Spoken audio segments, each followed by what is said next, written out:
Videos matemáticos.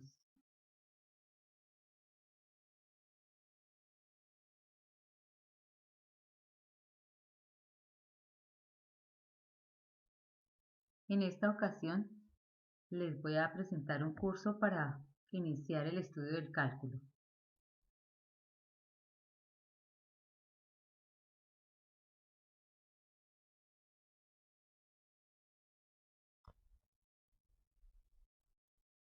En la educación matemática se busca que el educando obtenga la adquisición de una conceptualización básica y hábitos matemáticos que le permitan reaccionar adecuadamente ante un problema, descubriendo relaciones y propiedades o reconociendo estructuras matemáticas que le lleven a posible solución.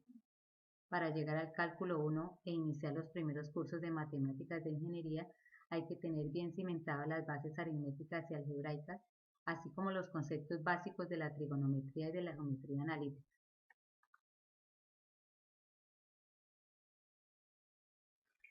Para iniciar el curso, empezaremos con una prueba para que elabores tu propio diagnóstico y sepas qué falencias tienes.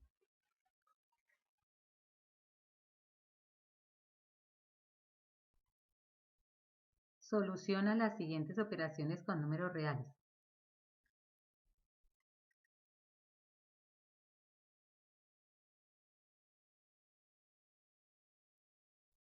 Convierte los siguientes números de forma decimal a forma fraccionaria.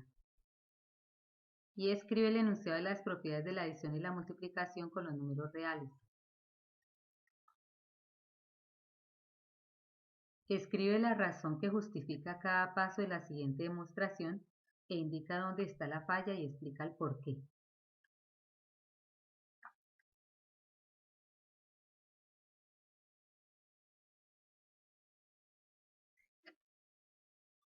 Con los siguientes intervalos A, B y C, realiza las siguientes operaciones.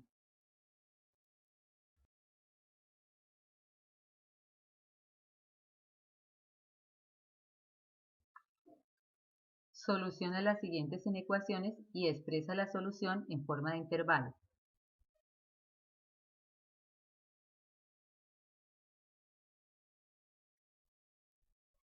En la primera parte del curso estudiaremos los números reales, los conjuntos numéricos generales, la relación numérica, la representación geométrica, las operaciones y sus restricciones, las propiedades, el orden, los intervalos, las desigualdades, el valor absoluto y la inducción matemática.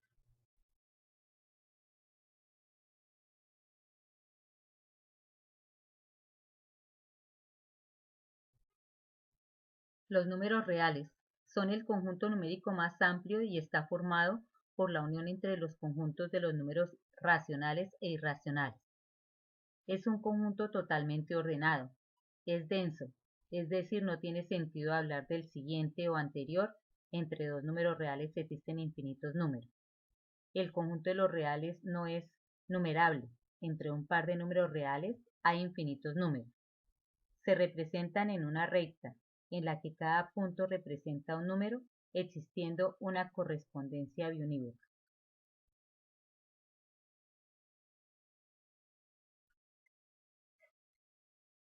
Entre los conjuntos numéricos existen una relación importante. En la siguiente gráfica podemos observar cómo el primer conjunto que existió, los números naturales, están incluidos en los números enteros. Estos a su vez están incluidos en los números racionales. Y luego existió un conjunto adicional que llamamos irracionales, ya que no son racionales, no cumplen con sus propiedades. Pero uniendo estos dos conjuntos, racionales e irracionales, se forman los números reales, siendo así el conjunto más amplio para estudiar.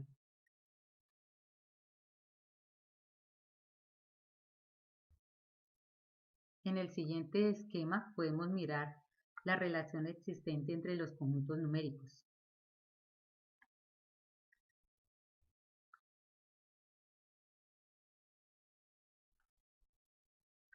Representación geométrica. Los números reales se representan en una recta en la que cada punto representa un número, como se puede observar en el gráfico.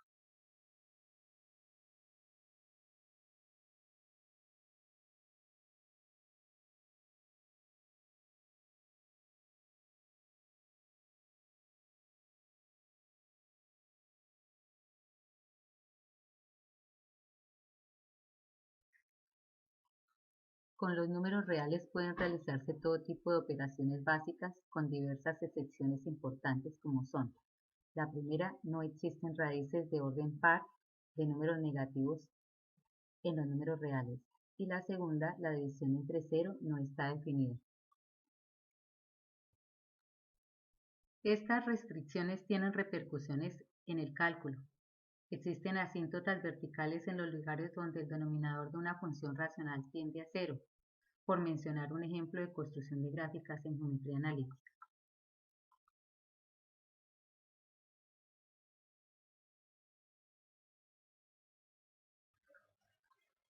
Propiedades en los números reales. Tanto con la suma como con la multiplicación se cumplen diferentes propiedades. Primera, clausurativa. Es aquella en donde tomamos un par de números reales y el resultado también es otro número real. Conmutativa. Es aquella en donde el orden de los números reales no varía tanto en la suma como en la multiplicación. Podemos cambiar el orden de los sumandos o de los factores y el resultado es el mismo. Asociativa. Es aquella en donde se agrupa o se asocia de diferente forma y el resultado no cambia. Existencia de elemento idéntico o neutro. Tanto en la suma como en la multiplicación existe ese elemento. En la suma es el 0 y en la multiplicación es el 1. Esta propiedad hace que la cantidad se conserve.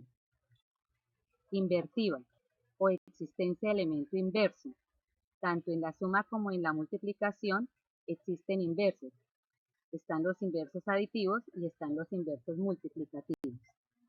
Y por último, la propiedad que enlaza las dos operaciones, suma y multiplicación. Se puede cambiar una multiplicación a suma, en donde uno de los factores es una suma y a su vez cada sumando es un producto.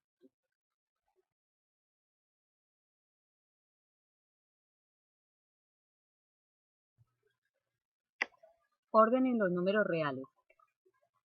Si un número A es menor que un número B, es porque en la recta el punto asociado a A está a la izquierda del punto asociado a B. Y se verifica que B menos A es un número positivo.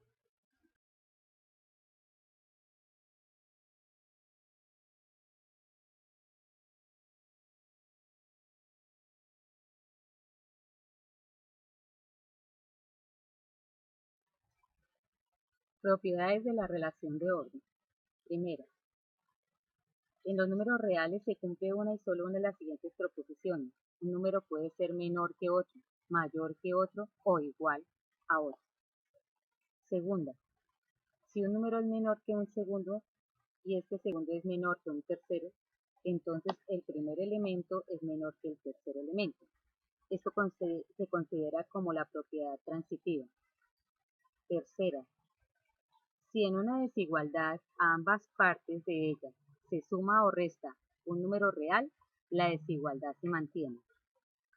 Cuarto, si en una desigualdad se multiplica por un número positivo en ambas partes de la desigualdad, esta se mantiene.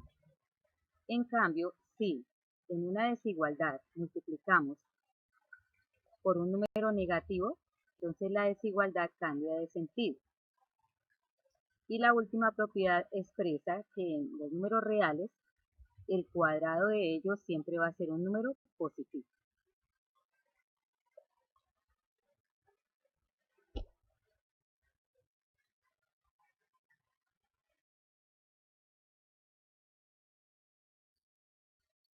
Los intervalos son conjuntos de números reales comprendidos entre dos de ellos, y ellos se llaman extremos. Si el extremo pertenece o no al conjunto numérico, hace que el intervalo sea cerrado, abierto o semiabierto. Para describir o notar un intervalo, se asigna una letra mayúscula como nombre del intervalo, ya que estos son conjuntos. Se especifican los elementos nombrando solamente los extremos y se emplean signos de agrupación de acuerdo a si es cerrado o abierto. Para cerrado se utilizan los corchetes y para abierto se utilizan los paréntesis. Así.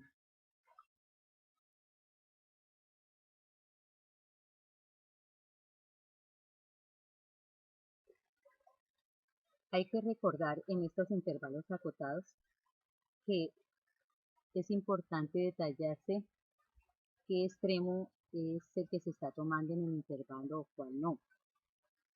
Y no olvidar que el conjunto de los números reales que están entre esos dos extremos es un conjunto infinito.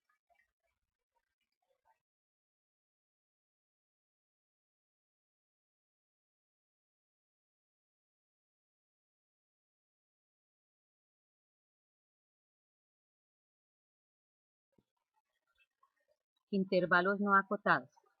Son intervalos infinitos que se definen por un extremo solamente, como se observa en las gráficas.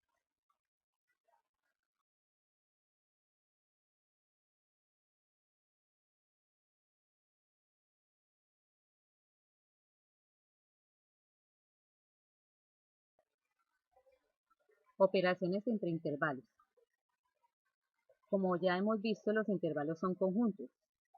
Por ello, con los intervalos se pueden realizar las mismas operaciones que se hacen entre conjuntos, como son la unión, la intersección, la diferencia y la diferencia simétrica. La unión.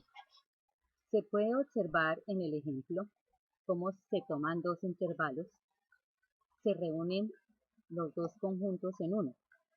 Esto obviamente dependiendo de la relación que existe entre los conjuntos, puesto que dados un par de intervalos podemos ver cómo uno está contenido en el otro, cómo pueden ser disyuntos o el otro caso en que pueden ser intersecantes. En el caso del ejemplo observamos que los conjuntos son intersecantes, es decir, tienen algo en común. Y es así como la unión por eso se puede expresar en un solo intervalo, como se puede observar en las gráficas.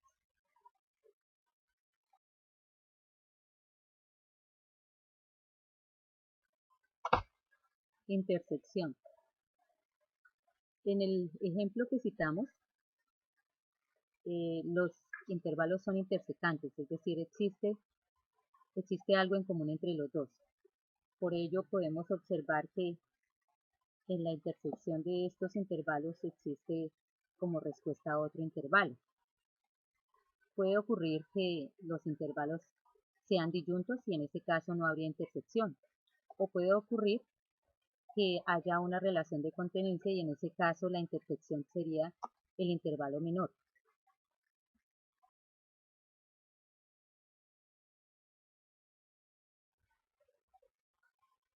Diferencia. En el ejemplo citado son intersecantes, entonces la diferencia la forman los elementos que están en el primer conjunto y no están en el segundo conjunto. Por ello, en el ejemplo vemos que la parte del intervalo A que no está en el intervalo B es la parte desde 0 hasta 2.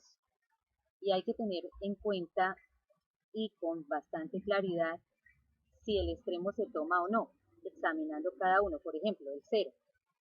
El 0 está en el intervalo A y no está en el intervalo B.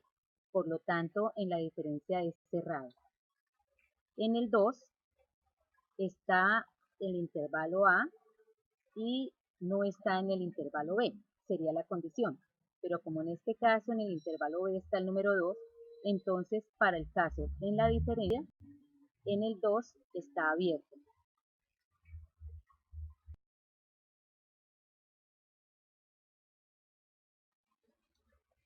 La diferencia simétrica es la última operación y esta está relacionada con las anteriores. La diferencia simétrica es una diferencia entre la unión de los conjuntos con respecto a la intersección de los conjuntos. Es decir, se toman los elementos que están en la unión y no están en la intersección.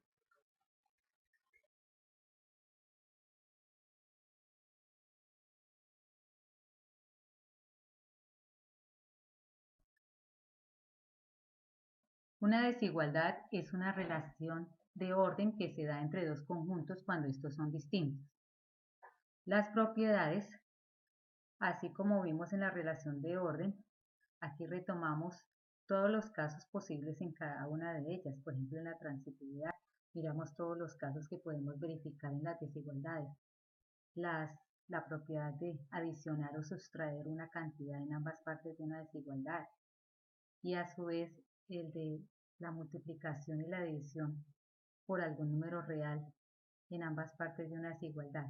En cada una de ellas podemos ver los casos que se presentan para luego aplicarlos posteriormente en las inecuaciones.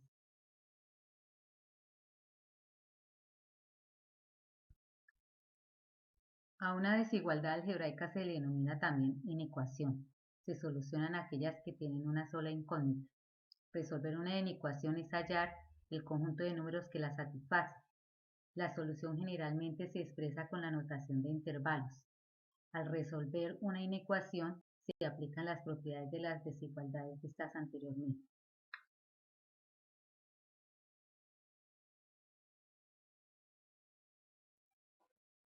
Las inecuaciones dobles son aquellas que constan de tres partes y la incógnita se encuentra en el centro. Para resolverlas se siguen los mismos pasos que en las inecuaciones anteriores, teniendo en cuenta que cada término del centro que se transpone pasa a los otros dos lados de la inecuación, así como miramos en el siguiente ejemplo.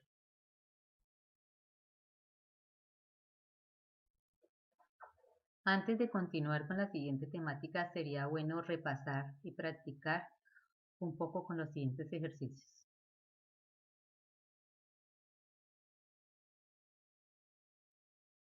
Inecuaciones fraccionarias, también llamadas racionales, tienen incógnita en el denominador y hay que tener bien presente que el denominador no puede ser cero. En el ejemplo podemos mirar los pasos a seguir para su solución. Lo primero es hallar las raíces tanto del numerador como del denominador. Luego realizamos un cuadro de signos para evaluar los signos en cada una de sus partes. En el cuadro del ejemplo podemos mirar los signos del numerador, del denominador y del cociente respectivamente, donde podemos observar fácilmente lo que nos preguntan, es decir, nos están pidiendo que saquemos los valores para los cuales la inecuación es positiva. Entonces, viendo la última parte del esquema, podemos escoger los valores para la solución, que serían los valores menores que 2 y los valores mayores que 4, sin incluir el 4, porque para el 4 la inecuación sería indeterminada. Luego realizamos la notación en forma de intervalos para expresar correctamente la solución, como está dado en el ejemplo.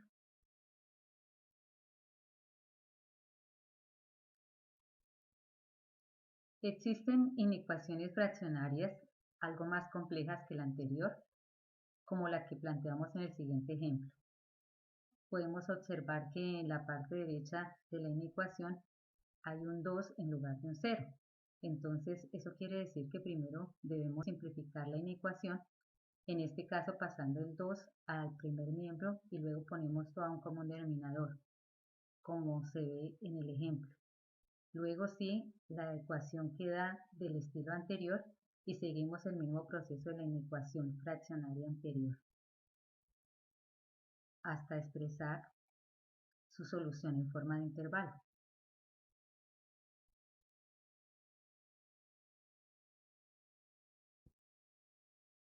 Inecuaciones cuadráticas o de segundo grado.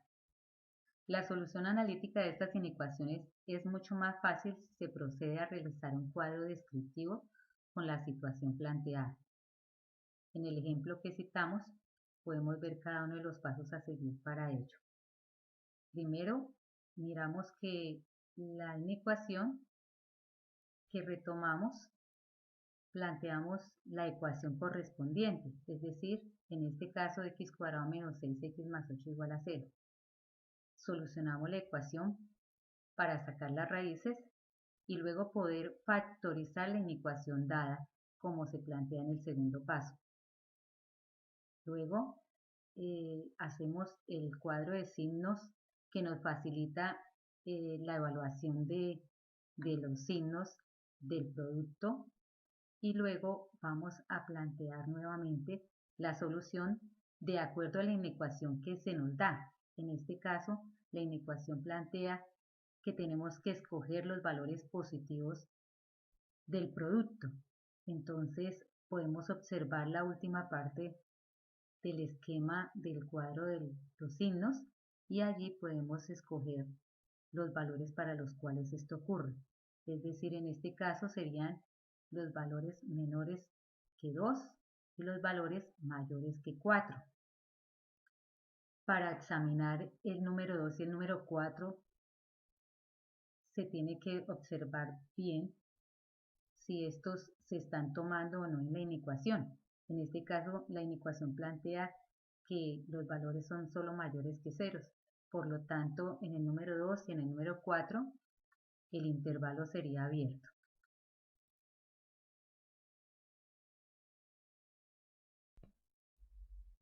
Valor absoluto de un número real. El valor absoluto es el mismo número cuando este es positivo o cero y es opuesto al número si este es negativo. Propiedades del valor absoluto. En la primera, los números opuestos tienen igual valor absoluto. Esto nos va a generar luego una aplicación en las ecuaciones. La segunda, el valor absoluto de un producto es igual al producto de los valores absolutos de los factores. Y lo podemos observar en el ejemplo citado. Tercero, el valor absoluto de una suma es menor o igual que la suma de los valores absolutos de los sumandos. Y así como en el ejemplo podemos verificar que esto se concreta.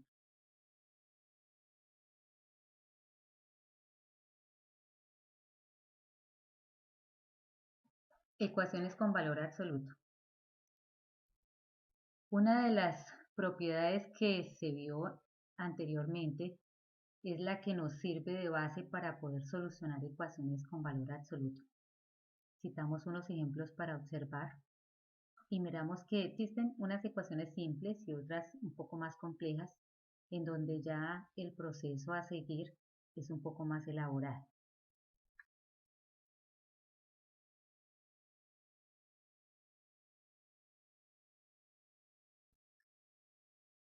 En ecuaciones con valor absoluto, retomamos las propiedades que nos sirven de base para poder solucionar inecuaciones con valor absoluto. Existen dos casos. En el primer caso, el valor absoluto es menor o igual que un número real. Y en el segundo caso, puede ser mayor o igual a un número real. Entonces, en los ejemplos que cito acá, podemos observar fácilmente cómo nos tenemos que defender para poder aplicar las propiedades de las desigualdades y poder aplicar las propiedades del valor absoluto para poder resolver este tipo de inecuaciones que en el cálculo son básicas.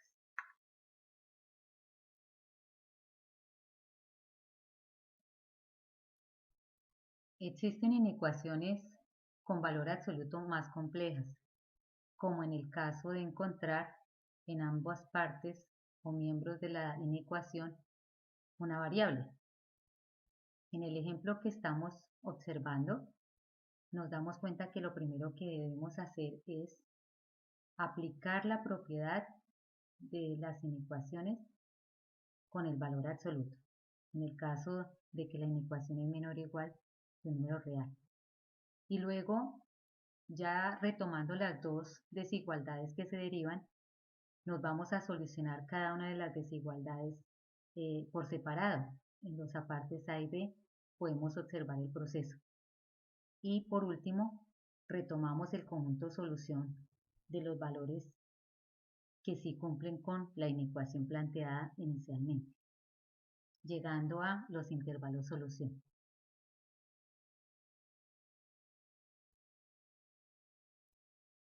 Para poder aplicar y practicar, entonces planteo la solución de este taller para poder mirar qué tanto hemos aprendido.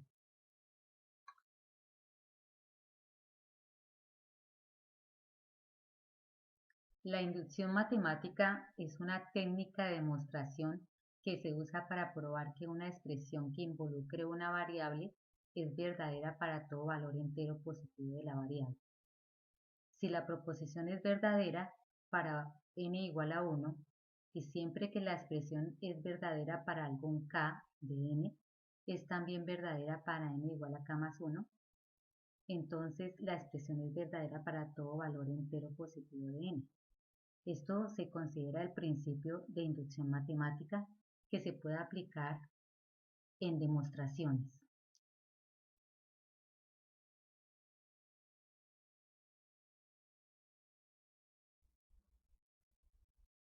En el ejemplo de inducción matemática podemos ver cómo se aplica el principio para esta demostración.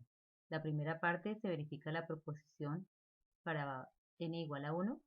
En la segunda parte se supone verdadera para n igual k y se muestra que es verdadera para n igual a k más 1.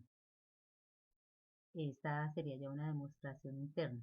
Y por último, de acuerdo a lo anterior, entonces la expresión se cumple para n igual a k más 1 y esto deriva que la proposición inicial es verdadera.